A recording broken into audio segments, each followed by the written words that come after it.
Hello, ladies and gentlemen. This is Eddie Marcus again, and yes, I'm back. 76 years ago, I was born. I didn't know too much about anything, but part of my earliest learning was an introduction to the idea of God.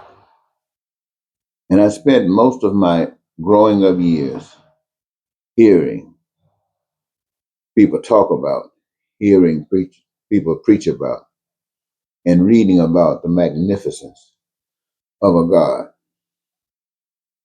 God who formed supposedly the earth and put all the resources on the earth and everything else that's on the earth here.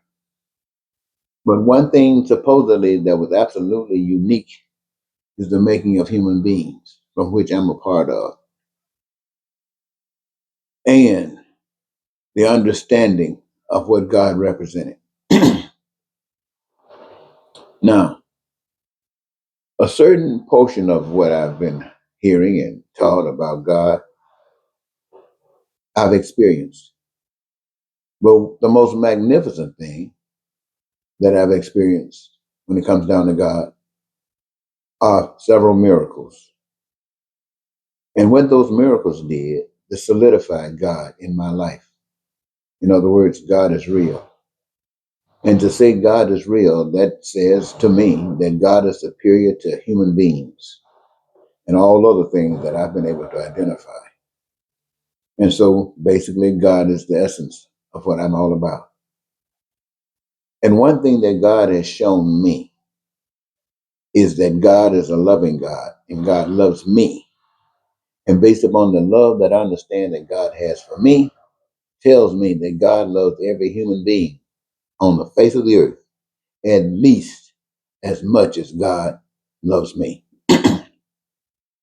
And God has prepared that I live on this earth as though I am in heaven, meaning that my needs, my wants, and my desires are met, meaning that everything that I need to survive and anything extra is provided that I might be satisfied.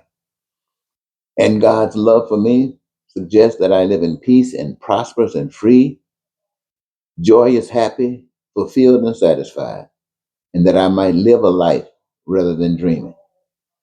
Now, as God has prepared this kind of existence for me, I cannot see any other way that God designed a life for you other than this.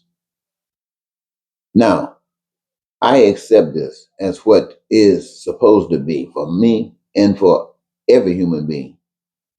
But we're kind of, for some strange reason, restricted right now to just America. And this is to say that I reject America the way she is. A foundation and all that other kind of stuff I had nothing to do with.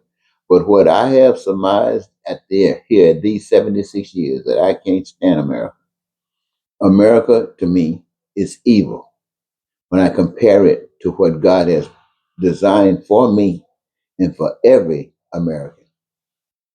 And I think without a doubt that you should want to change America. If you don't, I know I do. However, I know I cannot change America without you. And what would I advocate as far as changing America to?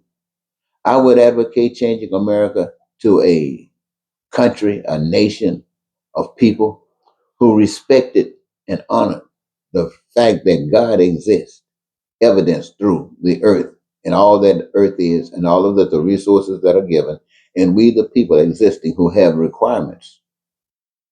And those requirements dictate that we the people play a part in the manifestation of those requirements.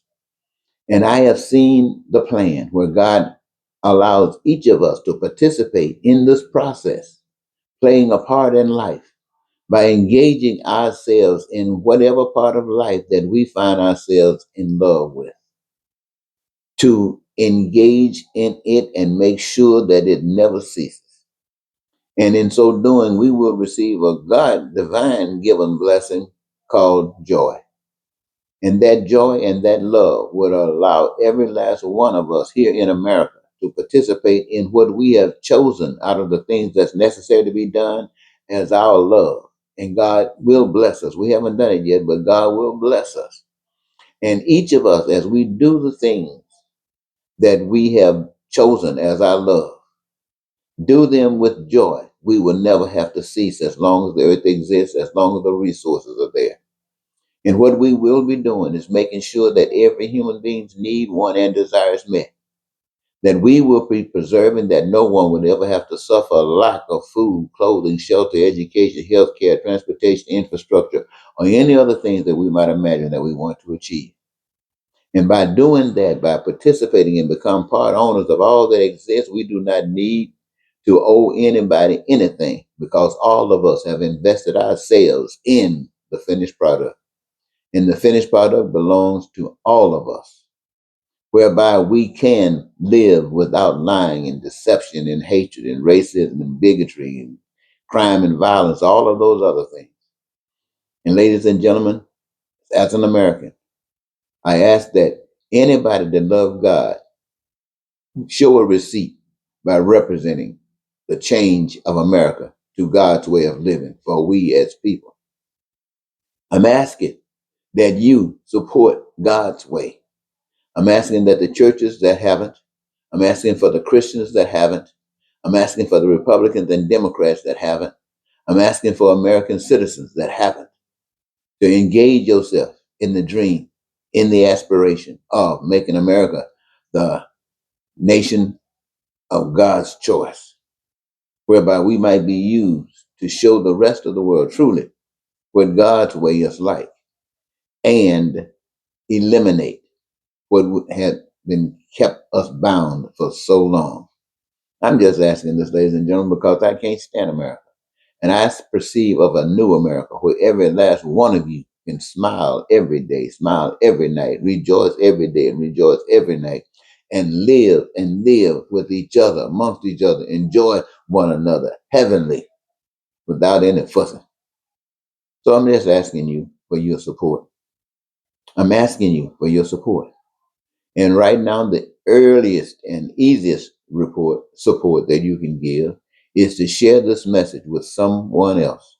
And if you have anything additional that you want to add to it, do it in the description. Share with me your vision of a better world, because this is just the vision that I have been given. Perhaps you have something that can add to this or super, super superior to this. Now, everything is welcome as long as it's love. So I want to thank you for giving me this your time. And I'm waiting to hear what your response is. I'm not talking about 50 years from now. I'm not talking about 10 years from now. I'm talking about beginning right now in the middle of the hell that we're going through. The hell that we're going through right now demands that we change. And it's not just a change, but for the best change that we can imagine. And I personally don't think, at least I haven't heard, of any change that has been spoken of as imaginable than this. So I offer you God, and I offer you God's plan. And I'll wait and see what you do. Thank you.